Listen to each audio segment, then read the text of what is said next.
से गुजरी। हाँ, और ये भी है, डर भी आया उनका, मैं कोई भरोसा नहीं कब वो फायर कर दे।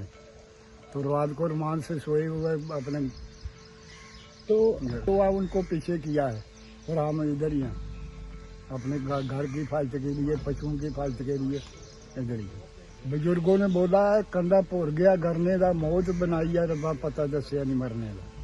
हाँ, ये कोई भरोसा नहीं उनका, और हम डरते भी नहीं।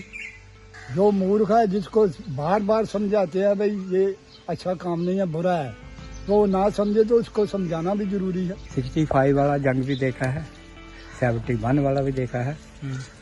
ऐसी कोई बात नहीं, हम जीते आ रहे हैं, हारे नहीं हैं कभी पाकिस्तान से। अभी भी जो हमारे 26 जवान फैमिली मारी है उधर, उसका जवाब हमने दे दिया है।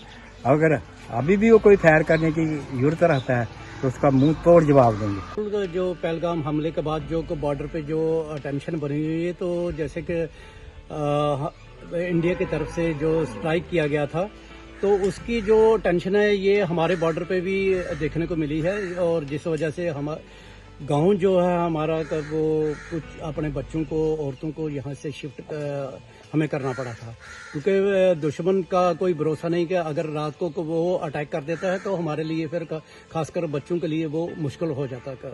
प्रशासन की तरफ से भी ये निर्देश थे, और रात को भी हमारे पास जो सिविल एडमिनिस्ट्रेशन वो भी आए थे, वो उन्होंने भी बोला कि अपने पहले तो अपने घर बार की जो हिफाजत करना है, दूसरी दुश्मन की वो भी रखना है। विश्वास नहीं कर सकते, बिल्कुल दुश्मन पे विश्वास नहीं कर सकते, और अपने आप को भी बचाव में रखना है। इसलिए हमने जो बंकर का जो सहारा लिया है, तो खासकर जो बच्चे जो औरतें थी उनको हमने पीछे जो है ये शिफ्ट कर दिया था।